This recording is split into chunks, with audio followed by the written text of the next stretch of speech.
जो उनका मालिक हो उनका से मुन्ना भाई से सीधे बोलिया कि भैया ले ले मेरे को। अब रउआ काज ने कैसन बैठा के लेके चल नहीं हो एमे हमार गलती नहीं है, रउआ लिया बनी ना जी। खैर कलाकार है खराब नहीं की बढ़िया के नाच तारी रूप के पूजा ना होला बाबा, गुण के पूजा होला। उनके रूपे पर कौन लायक पूरा मोछड़ काट के इनका फुला दिल पूजा तो दाढ़ी बनवा के आइल बड़ी। ए महाराज दिल्ली बाबा उम्र के हिसाब से काम करी, हमरा लाज लगे तो जानता नहीं खाए कहते अरे वो पीछे रहतर नहीं हो और नचनिया आगे रहतर लिया नु तो जानता नहीं कौन भाव लगा तर लो। कौन भाव? बाबुल की दुआएं लेती जा तुझको सुखी संसार आऊ है हमार उम्र बा अभी लवंडा छवंडा बने आऊ नचनिया हमरा के खड़िया जाई है पीछे रही तब बुझाई जे हीरोइन खिसियाइल बिया हीरो मनावत पैसे जब साथ देवे के ना रहे, जब साथ देवे के ना रहे तब प्यार कहे के कैलू तू हर पल तड़पे दिल। देखो यही क्वालिटी हो। अब रवा के भजन एगो सुनौनी हरुआ तो भजन के जवाब हम ले ली। इस दुनिया में खेसारी भाई बड़ी सुंदर को नया गीत गोले बाने पिया जमानी हमार जराई रे गइलन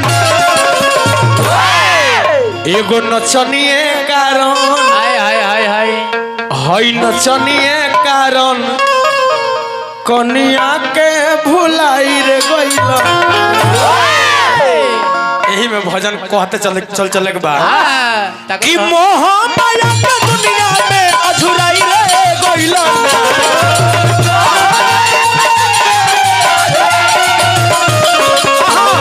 मोह माया के दुनिया में अधुराई रे गइलन। तो पाके सुंदर तनवा पाके मानुष तनवा हरि जी के भुलाई रे गइलन।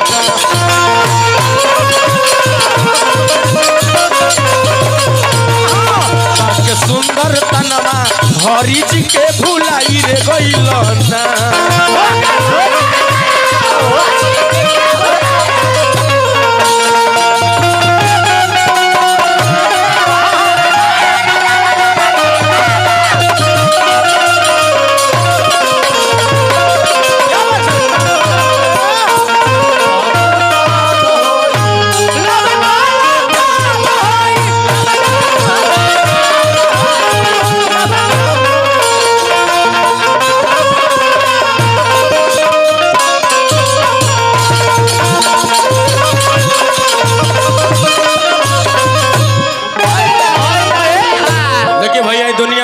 का होता बबुआ हो कवि लिखता नहीं कि जमन जमन मन करे तमन तमन खइलो बाकी भजन न कइलो।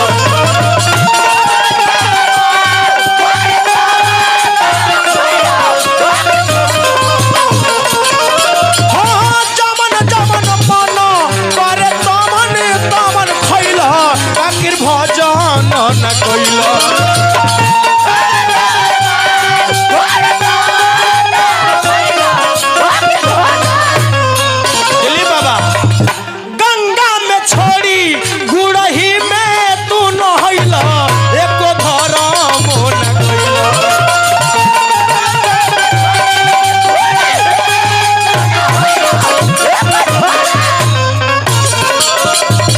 हमने के जौन जौन मन करता भैया तौन तौन खाता नहीं सो ना जी। ए महाराज 84 लाख जोनी होला आ 84 लाख जोनी में चाचा सबसे उत्तम जोनी मानव के हो आ सबसे नीच जोनी भैया गिद्ध के हो। लेकिन गिद्ध में खूबी बा। बाटे गिद्ध जब खाई तो सरल मांस खाई, कब मछली नहीं खा सकत। बकुलो में खूबी हो, बकुला जब खाई तो मछली खाई, मांस नहीं खा सकत। लेकिन अब इंसान इतना ना नीच हो गइल बा, हमने के उत्तम ही 84 लाख जोनी में, लेकिन इतना ना नीच हो गइल बा निसन कि मांस होखे, चाहे मछली होखे, अंडा होखे, दारू होखे, चाहे सिगरेट होगा, चाहे शिखर होगा, चाहे सूद प्लस होगा, चाहे कमला पसंद होगा, चाहे बाहर हो, सब हमने के खा रहल बनी सन। तो ध्यान दी भैया, कभी लिखो तनी कि जमन जमन मानो पर तमन तवन खइला, बकिर भजन न कइला।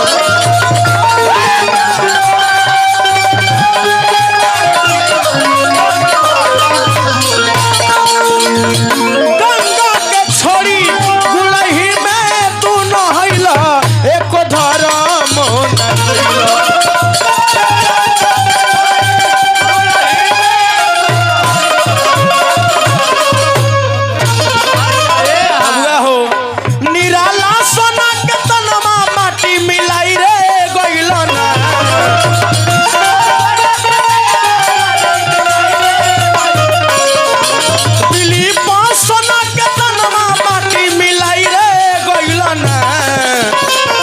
तप्पा के मानुष तनमा हरि जी के भुलाई गइला।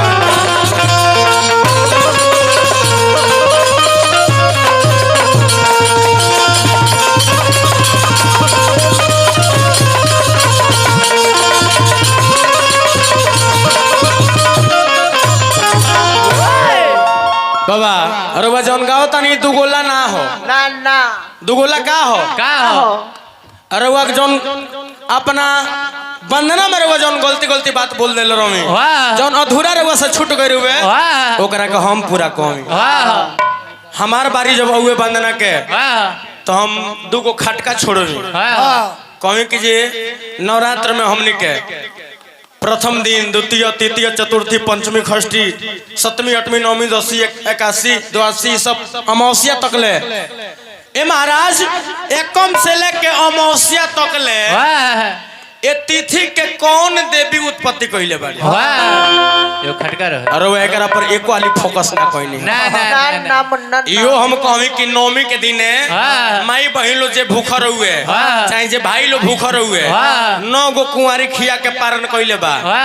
उ 9 गो कुंवारी के 9 गो नाम से पूजा क के ओ लोग को खियावल जाला और लोग से आशीर्वाद लियाला। ओकरो पर वो फोकस ना कहीं। रहुआ खाली नेहा भाई पर फोकस करता नहीं। रहुआ खाली नेहा पर फोकस करता नहीं कि एक आउट ताको, एक बेर ताको, ताको आज दाढ़ी बनवाइले बड़ू। देखी बाबा, बाबा अरे वह कथा गावता नहीं, नवरात्र के बात बोल के अरे वह दूसरे कथा लगनी हो गावे। कहता नहीं कि दुनिया में सबसे पहले नवरात्र राम जी कइले। हम कहता नहीं ना, राम जी ना कइले। नहीं, राम जी से पहले 8 आदमी नवरात्र कइले रहे। अरे वो पढ़ब तब न मिली बाबा। अरे वो खाली हमका से नैनाचार करता नहीं तो कहाँ से रुआ मिली? बतावत तो ध्यान देने के काम बा बाबा। राम जी से पहले 8 आदमी नवरात्र कइले बा। के ब्रह्मा, विष्णु, महेश, अब 5 आदमी का रहुआ बताए। ई बात भइल बता का बाबा?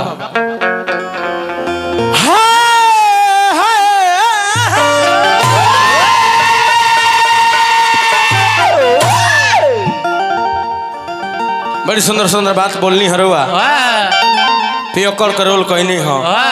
आहा देखी अरुआ सिंगलो प्रोग्राम लायक नहीं थी। ना ना ना अरुआ सिंगलो प्रोग्राम लायक नहीं थी। अरुआ बने शिव चर्चा लायक। अरुआ खाली पूर्णावती लायक बच गइल बानी। हां दुगोला तो अरुआ मान के बाना। ना ना ना दुगोला में अब जानता नहीं का होता। अरे वो तो खैर बाबा ना करिले। अरे वो कहनी कि हमार जोरदार अरविंद सिंह हवन, अपन दोसर लाइन पकड़ने तो हम अपन दोसर लाइन पकड़ ले। अरे वो बढ़िया कहनी, अरे वो बढ़िया कहनी और प्रतिष्ठा मिलेला, वास्तव में सही बात बाटे। लेकिन दुगोला हो दुगोला हो एमे तो ऐसा कोई सुनी ना होई तो केतरे मजा तनी गरम एमे उहे होई चिमटी कबो माटा ना होई ना होई चीनी कबो खाटा ना होई बाबा है तरह गाँव नहीं रही हाँ। तो एरिया जवार तो कारुआ गाँव में राउर साटा ना बतावत तो। लेकिन ध्यान दी बांस फराई तो फाटा हो जाई हो जाई गेहूं पिसाई तो आटा हो जाई अब बोल हूँ के लूर रही नु गिरी बाबा हाँ। तो साटा हो जाए हो जाई लेकिन वो बोले के लूर बार और साटा तो है बा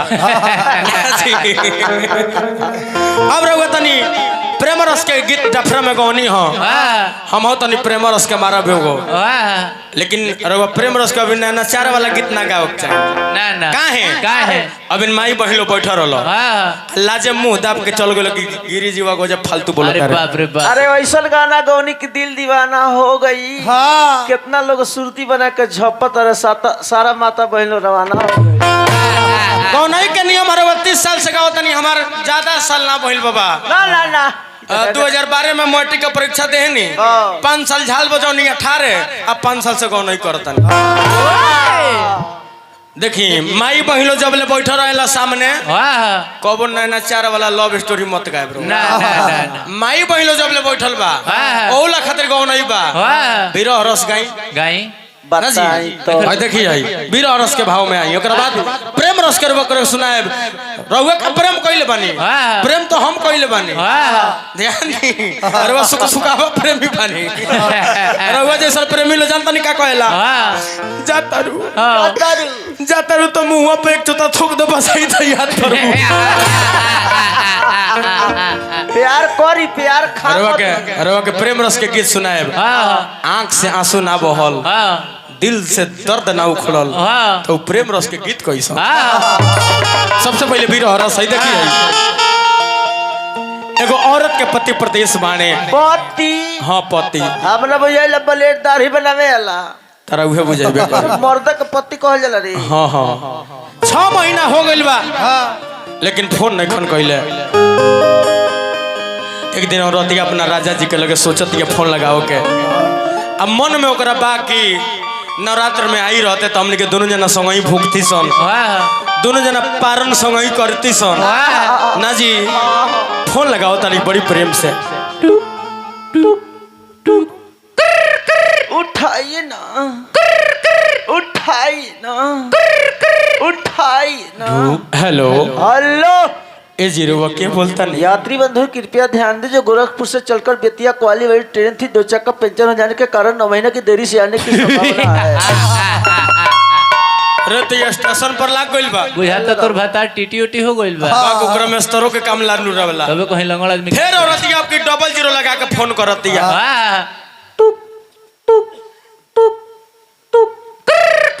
उठाइए ना उठाइए ना उठाइए ना हेलो हेलो ए जीरो के बोलता नहीं हम नेपाल से परवानीपुर अखा अस्पताल का मैनेजर बोल रहे हैं जिसका नजदीकी टाउन है लेकर आइए 300 रुपया फीस लग रहा है।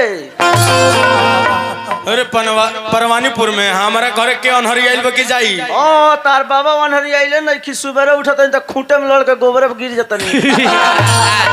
दिल्ली बाबा बाबा रे आंख देखवा लिया फोन बुझा था गलती नंबर लग जाता फिर आपकी पलस से कान में लगा के फोन कर दिया उठाइए ना उठाइए ना उठाइए ना हेलो हेलो ए जीरो के बोलता नहीं हम केरला से चप्पल फैक्ट्री के मैनेजर बोल रहे हैं बोलिए कितना चप्पल भेजवा दे। चप्पल फैक्ट्री में हमरा का हुई चप्पल रे अरे तारन ना चाहिए तारा पर्दार लोग के देह पर 20 जोड़ा टूट जाला। ए पर्दार लोग है अब यही तरह कह जला तो मारा ही देखो किसिया लागल फिर गलती नंबर लाग ले सोनू बबुआ अमृत जी हां लिखो लिखो तनी अपने भैया का नंबर बताओ लिखो बोलो 0011 0011 हां जगह लगाइबू तबे बंद लग जाई नु हां लग जाई। अच्छा टुक टुक टुक टुक The person you're calling is currently busy. Please try again later. A number लागो जरूरत नहीं है बीजी बताओ तो बुझाता हमार नंबरवा ब्लैक लिस्ट में हुर देले बने जियो का नंबर बोलो लिखा लिखा बोलो 95,500 पवित्र 95,500 पवित्र लिखा तरू हाँ 95,500 पवित्र 95,500 पवित्र 00 खड़ा हिंग का भीतर क्या करा नया भाई के औरत फोन लगाती है उठाइए ना उठाइए ना उठाइए ना हेलो हेलो ए जीरवा के बोलता नई की चिन्ह ना ये रहो हम सत्यमा का पापा बोलत ना मन भाई बताइए अशोक भैया सत्यम हमारा बेटा के नाम हो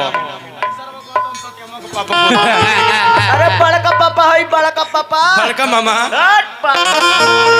अच्छा मान ली रोले नु हो ए राजा जी बोलो रानी जी अरे चुप चुप चुप का भइल रे कोनो ललर लका तोर मोबाइलवा ना ए राजा जी हां का भइल ए राजा जी बोलो और गोर छुके हम गोल लागतनी अरे कुछ छुके गोल लगा खुशी रहो ए राजा जी बोलो रानी जी अरे वो घरे ना हमका केतरे हमर तो तनख्वाह रु गइल बा ठेकेदार कमवा के भाग गइल भाग गइल हां हट ए राजा जी हां बोलो रानी जी अरे वो कौन उपाय करके घरे जल्दी आई अच्छा देखो तनी एजा के लोग से 10 20 50 मांगा तनी चंदा अच्छा एजा के लोग बड़ी दानी हो हाँ एजा के लोग अगर पैसा दे दी अच्छा तो ट्रेन कटा के टिकट पर बैठ के जल्दी घर चल ना मिलल तब अगर एजा के लोग पैसा ना दी किराया के हाँ तो विदाउट टिकट ट्रेन में ढुक जाए हाँ। और टीटी के देखम तो बाथरूम में लुका जाए ए राजा जी हट हमार कितना दिन से मन रोलो कि रे जितिया में आई रहते काहे रे सरगोई खाए खातिर संगही सरगही कहती सन साउनो में रुआ के जोनी साउनो में रुआ आई रहती काहे रे राखी बनावे राखी बनवावे ना हम रुआ चलती सन नहीं राखी बने नवरात्रों में रुआ आना ही नहीं अब छठ नियर आइल बा रुआ जल्दी से आ जाई ननद के बोली बर्दाश्त नहीं का होत सास के बोली का बड़ी काला लगता और दिया कहत दिया का देखी बाबा भाव देखी कि पलमा पे दर्दी माया परदेश में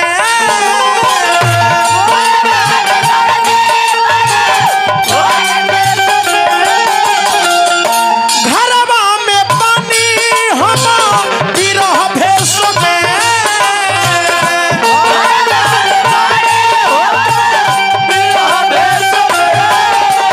ननद के बोली लागल गोली ननद के बोली लागल गोली हो जब बोले ई नए नाम से जिए परो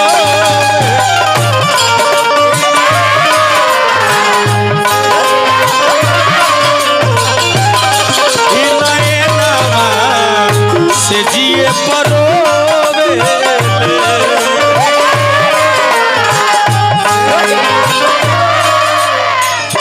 पलमा पे दर्दी पाया परदेश में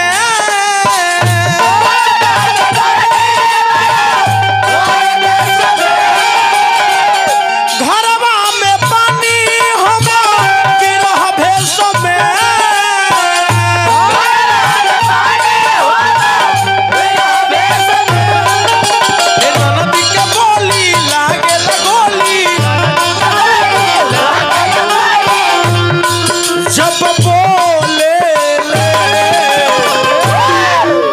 अशोक भैया हमने के बड़ी बड़ी रुपया देनी भगवान से कामना करो मन कामना पूरा करी दिन दुगुना रात चौगुना होत रहे कि ननद के बोली लागे गोली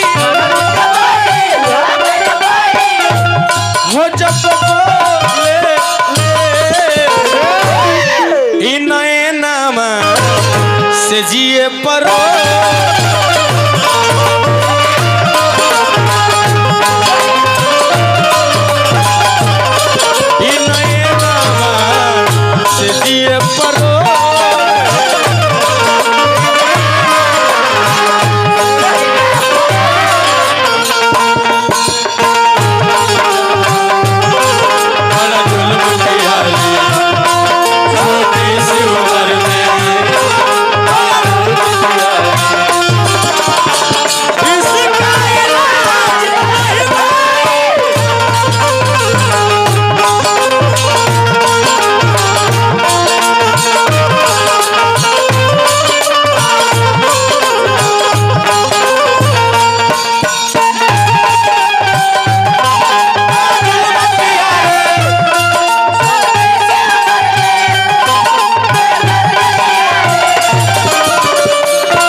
देखी हमरा में ही क्वालिटी हो।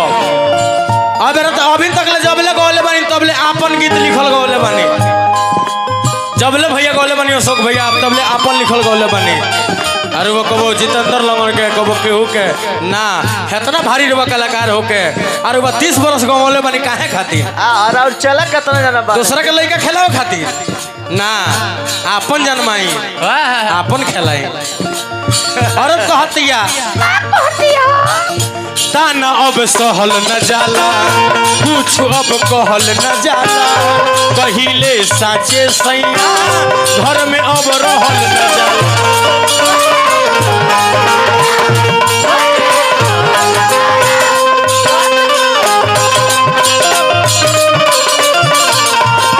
औरत का मने का हो दिलीप बाबा रहो।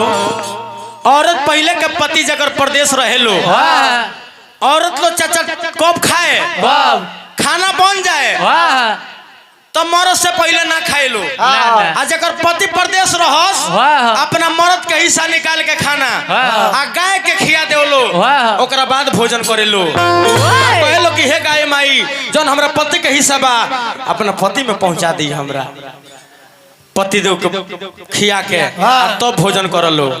ए बेरा मरद गइल बने गावे खाती गइल बने साटा पकावे खाती बाबा कहनी हो कि मेहरारू खातिर 20,000 के लेबर जोड़ दी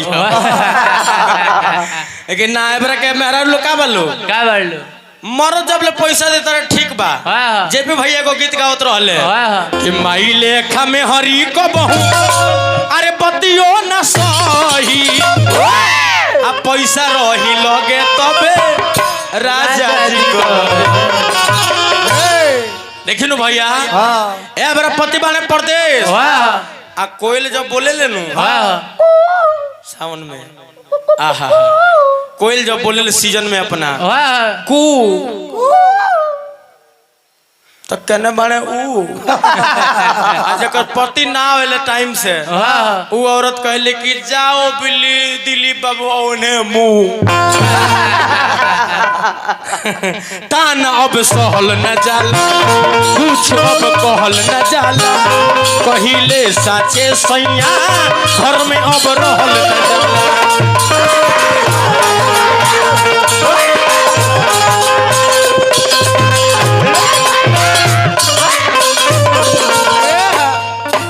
बहुत पुरान को गीत है सन एकरा के नया हमने के बनाए थे सन राधे श्याम भाई का बोले रहले एगो संदेश कागा एगो संदेश कागा ले जा परदेश में बलमुआ जीवानी हम और देश में और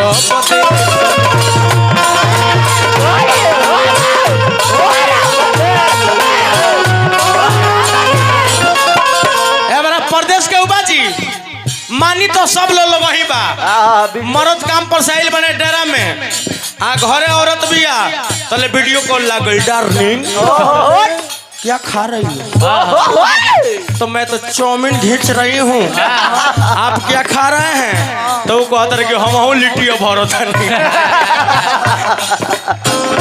तान अब सहल न जाला कुछ अब कहल न जाला कहिले साचे सैया घर में अब रहल न जाला।